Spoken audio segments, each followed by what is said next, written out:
Saludos, venimos acá después de unos días de silencio para hacer una reseña, ¿no? Eh, Pensaba hacer algo un poco más elaborado, pero creo que tengo que aprovechar el impulso, el momento. Vengo a reseñar no un libro, sino una trilogía. Una trilogía que comenté en el video sobre por dónde iniciar o qué libros leer para iniciarse en lo que es la saga de la Dragonlance. En aquel momento hablé de la Quinta Era y de que en muchos casos era preferible ese hiatus, ese espacio que es la Quinta Era, saltárselo, ¿no?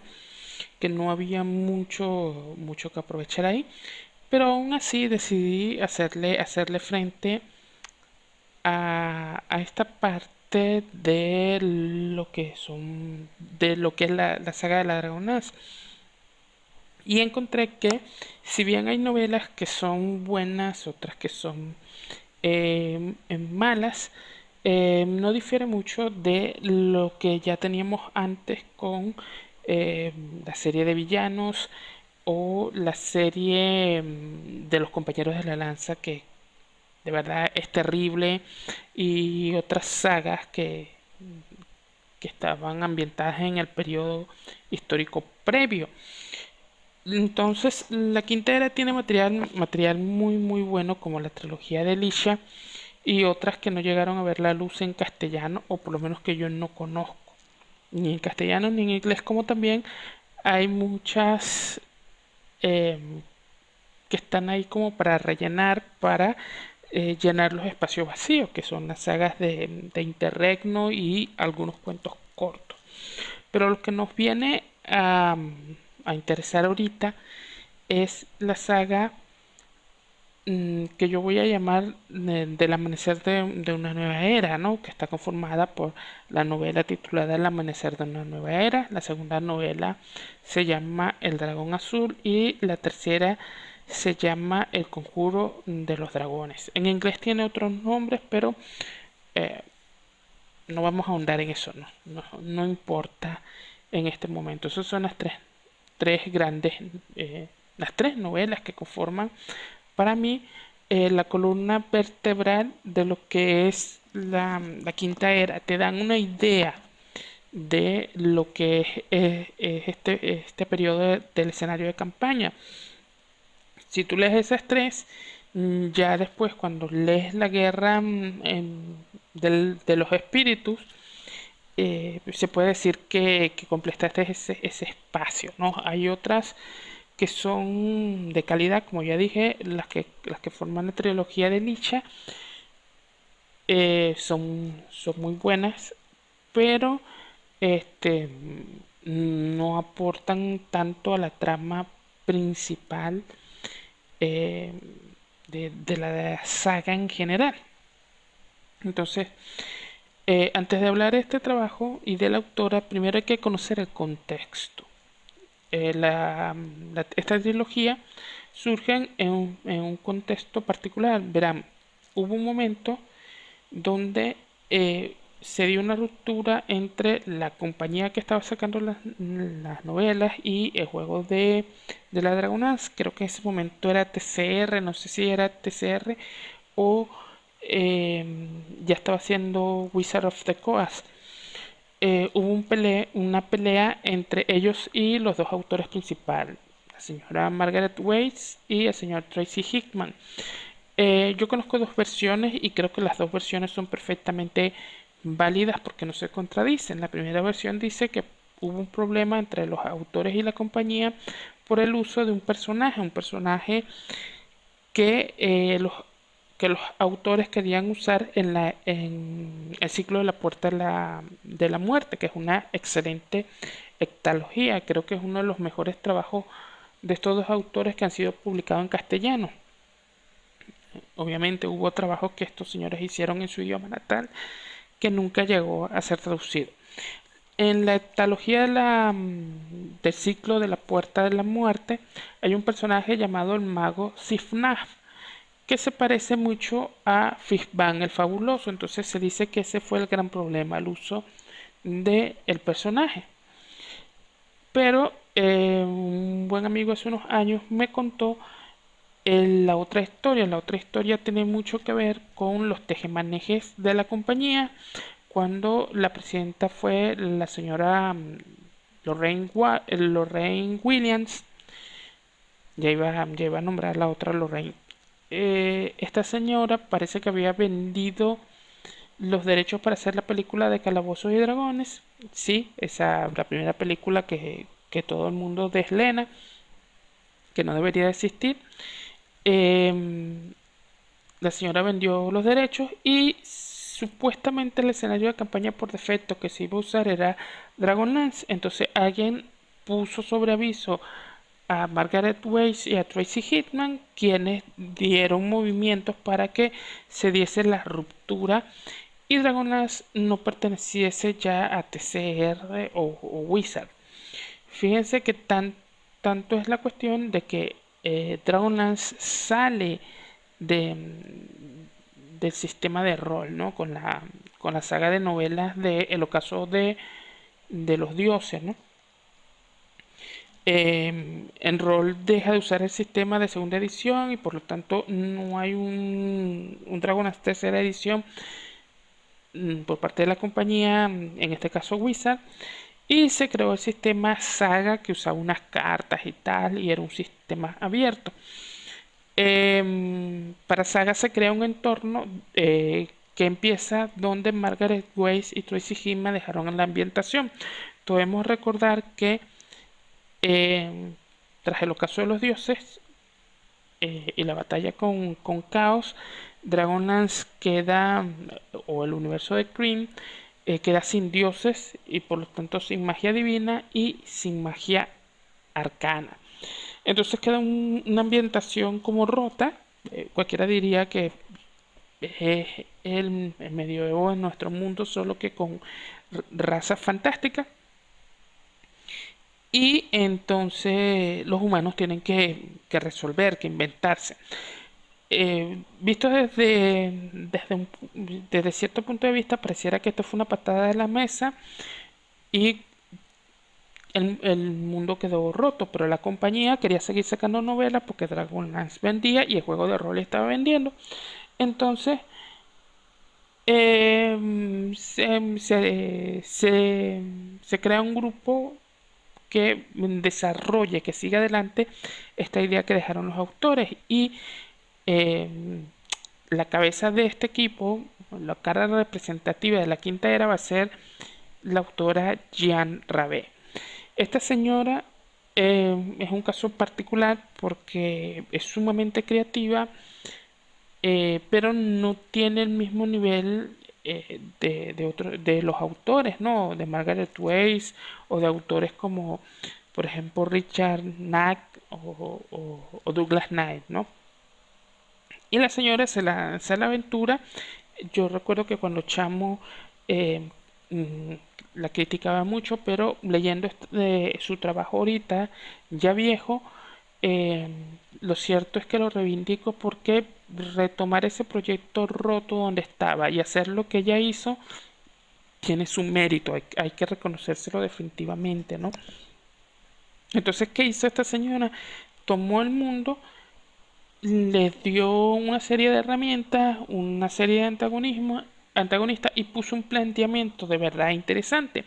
Tanto que si uno agarrase la quinta era y le quitase los elementos relacionados con la Dragonlance, todo ese trasfondo y toda esa cuestión, queda un escenario de campaña interesante, porque tenemos un mundo donde casi no hay magia, este, a los seres que están abandonados, ¿no? por estos dioses, que por cierto son bien faltones, y tienen que inventársela, tienen que encontrar y encuentran su forma de ser magia arcana, encuentran su forma de ser magia divina y de paso tienen que enfrentarse a unas criaturas gigantescas, autoritarias y malvadas, ¿no? cualquier parecido con ciertas regiones del mundo es mera coincidencia, ¿no? No puedo evitar que me resuene un poco a esta altura el tema. Entonces, desde esta perspectiva es interesante, desde esta perspectiva hay un escenario y un planteamiento sumamente interesante. Y a pesar de todo, dentro del contexto de la Dragonlance encaja, queda muy bien. Por eso es que en cierto punto es un tanto molesto y vergonzoso lo que va a pasar después con la guerra de los espíritus. Pero ya eso puede ser material para otro video, otra descarga. Centrémonos en la novela. Entendido este contexto, podemos entender lo que está ocurriendo en la trilogía. En la trilogía vamos a tener un grupo de héroes conocidos como los héroes del corazón. La generación anterior era los héroes de la lanza, estos son los héroes del corazón, porque la magia sacerdotal buena, el misticismo, viene del corazón. Es una idea interesante que ya está en el setting, ya está, siempre ha existido en las reglas de Calabozos y Dragones, pero fíjense que aquí lo sacan, ¿no? Que la magia viene de la fe y no necesariamente de los dioses. Entonces, tienes un grupo, la trama principal es a este grupo que ha sido formado por una serie de aventureros elegidos por la sacerdotisa Goldmoon, que fue la sacerdotisa que encontró los discos de Michacal y que al inicio de la guerra de la lanza trajo a los dioses buenos de vuelta, y ella creó un grupo de héroes para enfrentarse a los grandes señores, ¿no? Que son 5 grandes dragones poderosísimos que han alterado partes del mundo y están gobernando de forma autoritaria, ¿no? Entonces, esta es la trama principal. Hay otras tramas que están de fondo relacionadas con ciertos personajes, siendo el más importante el dragón azul Kelendros o Keyendros, que en realidad es el dragón Sky, que fue la montura de Kitiara Utmatar, la hermana de Caramón y Raistlin. Y luego está la trama de la dragona Malistris, que es una dragona roja, una dragona alienígena, que es la villana de toda Quinta Era. Pero ya voy a opinar sobre ella más adelante. Entonces, estas 3 líneas se van a cruzar y nos van a dar una historia donde para mí los puntos buenos son que es una historia sencilla, directa. Jean Revel no se detiene en florituras, en realidad su prosa es demasiado pobre y repite muchos elementos. Es reiterativa en unas cosas como para que no se te olvide esto y lo otro. Eh, el ritmo nunca baja.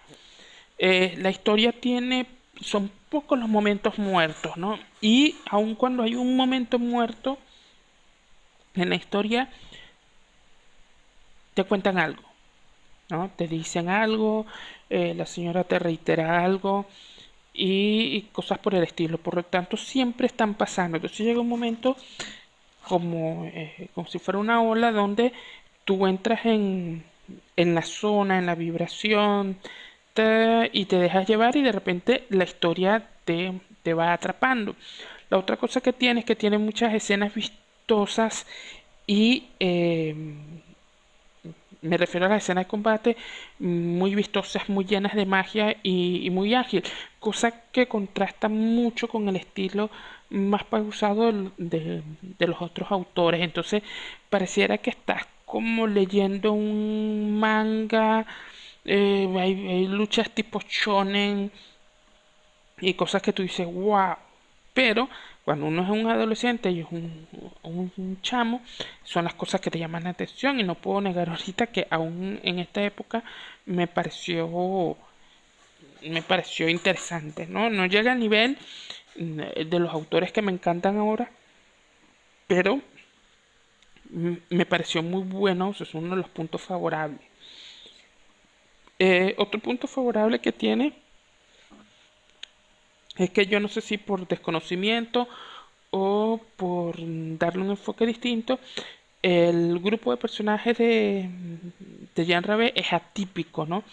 Tenemos un enano clérigo en vez de un enano guerrero, que es lo tipo. Tenemos un semi-ogro, tenemos un marinero, tenemos un caballero oscuro que está buscando la redención, tenemos unos hechiceros, tenemos una elfa hechicera, yo pensaba que era druida, pero Feril es hechicera, una elfa hechicera innata, pero que es Calanesti, que es una elfa salvaje, ¿no? No es una alta elfa, o sea, no es una elfa dorada ni una elfa de plata, sino que es una elfa salvaje. Entonces, hay esa cuestión que rompe con el cliché, ¿no?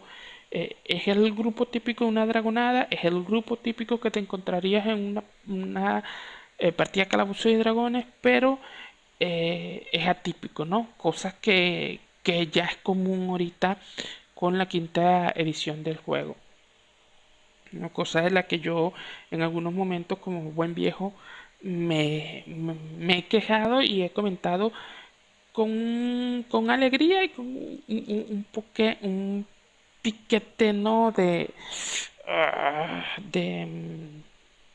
¿cómo que se llama? De envidia, ¿no? Me hubiese gustado que en mi época, eh, cuando jugaba en tercera, los jugadores hubiesen sido más abiertos a jugar con cualquier cosa extraña en vez de optar por los crunchy. Pero bueno, volvamos, centrémonos, que las cabras vuelvan a la novela. Eso es lo interesante, ¿no? Que es un grupo atípico. También es interesante algo que me llamó la atención, que no sé si de nuevo si es ignorancia o cosas de la autora, que hay un personaje que se llama Ampolla, que es un Kender, y es interesante ver como todos los personajes, cada vez que ella aparece, no se comportan como en las otras novelas suelen comportarse como cuando hay un Kender, ¿no? Todos tienen que recordar que en Dragonlance los Kender sustituyen a los Halfling y los Kender en esta ambientación son temerarios, no tienen filtro, son como niños, ¿no? Son como niños neurodivergentes, entonces no tienen filtro, no reconocen, no tienen miedo, son temerarios, no saben qué es la propiedad privada. Y generalmente está el cliché de que cuando aparece un Kender ya todo el mundo se pone a la defensiva porque el Kender se va a apropiar de tus cosas.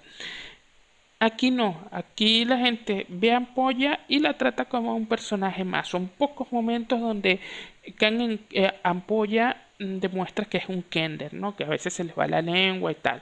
Esto se debe en gran medida a que Ampolla es un Kender afligido, un Kender que vio como su patria fue destruida, un Kender que vio muchos horrores y ya está en un proceso de madurando, ¿no? Imagínense a los Kender afligidos como si fuesen una persona con depresión, lidiando con la depresión, o personas con estrés postraumático que saben sobrellevar su realidad. Entonces aquí me gustó mucho el hecho de que el personaje era útil, el personaje se movía, pero aunque fue creo que la única Kender que salió en casi toda la novela, no había este rechazo usual, este maltrato que en otras novelas yo siempre había visto sobre los Kender y que me molestaba un poco, ¿no? Se entiende porque son fastidiosos, pero no se entiende el rechazo. El rechazo suena a lo que llamaríamos en los juegos de rol como metarrol. Todos los personajes hacían metaconocimiento eh, partiendo de esa premisa. Aquí en estas novelas la señora Jean Reve no hizo metajuego, ¿no? Nadie trató a Ampolla de mala manera.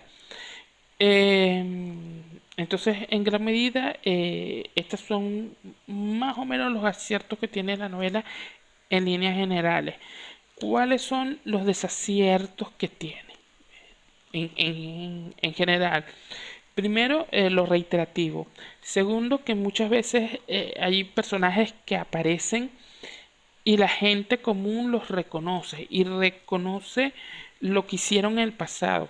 Palin Majere, hijo de Caramón y sobrino de Raistlin, todo el mundo el tipo dice, yo soy Balin Majere, y todo el mundo se acuerda de que él fue el mago que luchó contra Cao y era el mago y ahora es el mago más poderoso del mundo. Cosa curiosa porque cuando Balin aparece en sus primeras novelas y relatos, si bien el chamo quiere hacer magia, es el mago más inútil, ¿no? Recuerdo el relato donde se cuenta su prueba y dice, Palin siempre decía con tristeza que veía a otros aprendices más jóvenes que él que eran capaces de hacer conjuros elaborados o sencillos, y a él hacer el conjuro más sencillo le costaba. Entonces fíjense cómo ese personaje pasa de eso a ahorita ser el mago más poderoso de Krieg. Y tiene un hijo que también es un mago que todo el mundo dice, oh, me recuerda a Raistlin por su amor a la magia, que está dispuesto a sacrificar la magia. Yo entiendo que es un cliché, pero ya como una persona de cierta edad, la idea de sacrificar todo, una familia, una cuestión, solo por lo que te da el poder efímero que te da la magia, me parece una tontería, me parece ya ahorita es un cliché que me rechina.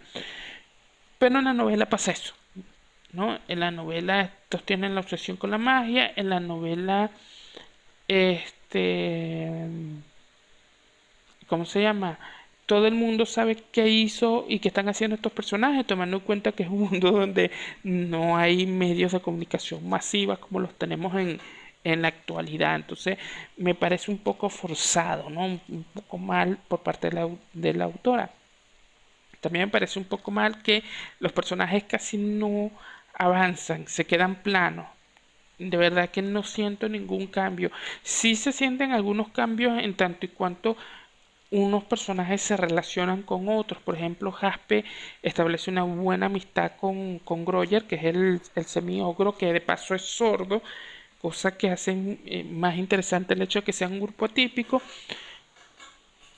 Pero más allá de eso, ninguno de los dos personajes evoluciona. Cada personaje tiene su momento y su drama. Jaspe que pierde la fe, que tengo fe, que sí tengo fe, que no tengo fe. Pero no hay una evolución. Y el personaje principal, que es Damon Fiero Lobo, que es un Garistú en toda la regla, el tipo es un personaje a nivel de Goku, que lo puede todo, o sea, es tan irreal que es molesto, ¿no? Mm, eh, el tipo lo puede todo, el tipo lo hace todo, el tipo agarra en una pelea y se lanza a nadar para luchar contra un dragón marino, entonces está nadando y tiene una espada en la mano, o no. Hay una parte donde con una alabarda que es mágica y poderosa agarra un barquito y le da y llega a un barco y llega donde está la línea de flotación y con la alabarda corta la línea de flotación para hundir el barco y nadie en el barco le tira una flecha y el tipo puede hundir un barco al solo. Yo, Dios mío, ¿no? El bicho es imposible, ¿no? También hay ciertas cosas con ciertos personajes, como que Malice, que es la villana, es mala porque sí, es muy mala, malosa de Malolandia. Entonces no tiene una mayor motivación que la búsqueda del poder. Y luego está un personaje como Kelendro, donde hay una transición extraña porque el personaje pasa de añorar a Kitiara, porque todo su arco argumental es traer de vuelta a Kitiara a la vida, y entonces la justificación pasa desde el cariño que se tenían y el respeto que se tenían cuando trabajaron juntos como jinete y dragón, a la quiero como una familia, a la amo y quiero que revivirla y meterla en un cuerpo de dragón porque siempre fue el amor de mi vida. Entonces es algo que no cuadra con la idea de dragón, eh, no cuadra mucho con lo que era el personaje de Sky. Es cierto que en Dragonlance te dicen, y en Calabozos de Dragones, que los dragones azules son los más fieles y establecen un vínculo con sus compañeros. Es cierto que en la saga eh, un dragón se puede enamorar de un ser humanoide y viceversa, pero aquí es una cosa que no tiene sentido, salvo que este que Lendros esté un poco mal de la cabeza, algo que en cierta medida recuperan en la guerra de los espíritus, ¿no? Entonces, en líneas generales, estas son las cosas, eh, los fallos que le veo. Ahora por novela. Ya por novelas cambia la cuestión. Son tres novelas. La primera es El amanecer de la primera era, de la nueva era, perdón. La primera parte de la novela es un infodump que hace Jean Rabé sobre el momento histórico. Sé que en alguna parte tenía que meterlo, pero la primera parte del libro te meten toda esa información de golpes con saltos temporales muy grandes y resulta que uno cree que lo que ocurrió ha ocurrido en meses y resulta ser que no, que han pasado 30 años. Y fíjense que soy una persona que leyó Cien años de soledad y está acostumbrado a los saltos, a las rupturas cronológicas. Soy alguien que está leyendo la saga de Malas y estoy acostumbrado a que echen para atrás y para adelante, pero aquí me confundí. Hubo un momento donde dije, what the fuck, ¿qué está pasando? La segunda parte de ese libro, después del planteamiento, te presenta el planteamiento de los personajes principales o de los villanos principales y es algo flojo, ¿no? El argumento es hay que conseguir unos objetos mágicos que Lendro los quiere para abrir un portal a otra dimensión y traer al espíritu de Kitiara y los otros quieren romper unos objetos mágicos muy poderosos para impregnar al mundo de magia. Una idea que, si bien te va a dar capacidades a ti, es estupidísima, ¿no? Porque si ya los dragones son poderosos con la magia que han robado de otros dragones, imagínate si el mundo vuelve a estar impregnado de magia, qué tan poderosos serían los dragones de nuevo, ¿no? Serían mucho, mucho, mucho más fuertes. Entonces, esto es una reverenda estupidez. Al final se descubre que todo esto es como una idea sembrada por el malo, muy a lo Inception. Y al final los buenos le hacen la tarea. En el Dragón Azul eh, asistimos a los tejemanejes de Malix Tris y a la idea que tiene Malix de transformarse en la nueva Takisi. Entonces ya, ya no es una casa de un MacGuffin, sino de buscar otros MacGuffin para hacerse más fuertes para pelear contra Malice. En este interín, Damon cae, entonces Damon mata a Goldmoon y el personaje está huyendo porque está controlado por Malice y los amigos lo juzgan y deciden buscarlo, bueno, para ver qué hacemos, ¿no? Si lo matamos, si lo llevamos ante la ley. Al final descubren que el tipo estaba controlado y se redimen y lo exorcizan. Y entonces deciden, vamos a terminar de buscar los objetos mágicos para enfrentar a Malice en su territorio, porque Malice está haciendo algo para traer a Takisi de nuevo. Y nadie quiere que Takisi regrese, ¿no? Y en el tercer libro, después de esta casa de objetos mágicos y este recorrido, al final llegamos a una pelea muy muy apresurada, donde Malistri está haciendo un rito, luchan, se dan una pelea un tanto confusa, bien shonen ahí, y que Leandros traiciona a Malice, él logra abrir el portal para saltar al Grisio, que es la dimensión donde están los espíritus, este, y Malice es derrotada, pero no muere. Y se cae. El plan que ella tenía para volverse una diosa, que era un plan interesante, ¿no? Y la derrotan. Los héroes quedan tiene en su momento su epílogo feliz. Algunos héroes se separan y dicen, bueno, yo me voy a buscar la vida. Y Feril se va por su lado porque dice, no, Damon, yo no puedo estar contigo ahorita, tengo que reencontrarme a mí misma. Y entonces, al final cada quien tira para su lado con la esperanza que después se reúnan. Van a haber otras novelas donde se van a reunir. Damon Fierolobo tiene su trilogía de novelas, es el personaje preferido de la señora Rabé. Él tiene su arco de novelas llamadas La Caída, Caída, Redención, y no recuerdo cuál otra, donde él termina de matar eh, al dragón que queda, que es Onisable. Esto lo sé por otras fuentes, no pienso leerlas. Y donde se cuenta cómo muere Damon, ¿no? Este, y bueno, toda la quinta era se resuelve con lo que pasa en la Guerra de los Espíritus, que es como un borrón y cuenta nueva, y adiós luz que te apagaste quinta era, lo cual fue un poco ofensivo, ¿no? Y también regresan unas cuantas cosas, se hilan unas cuantas cosas que se tratan de encajar entre quinta era y la era de los mortales, o como se llama la nueva, la última era. Y eso es material para otro libro, aunque creo que lo comenté en el primer video.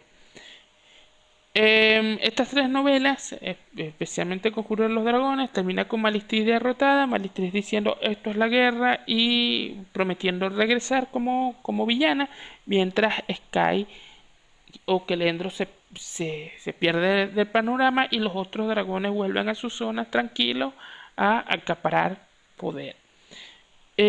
Con esto te haces una idea del tono que se maneja en la quinta era, las principales características de la quinta era, de la era de los mortales. Vamos a llamar era de los mortales la que viene después, ¿no?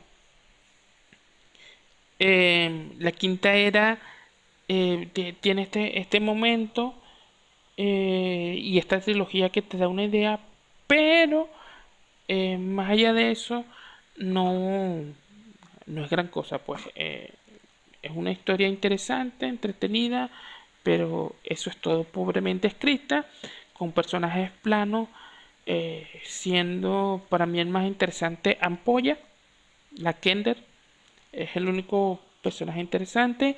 Los otros son arquetípicos. eh, Algunos personajes que salen, que pertenecen a otros autores y a otros momentos, los siento un poco desdibujados.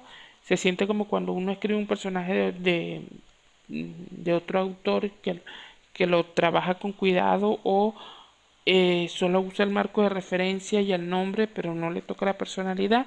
Así se siente Palin, totalmente distinto. Pasamos de un personaje con las inseguridades que tenía y el síndrome de impostor y el peso del familiar hacia alguien seguro, eh, que no está mal, pero no convence del todo, ¿no?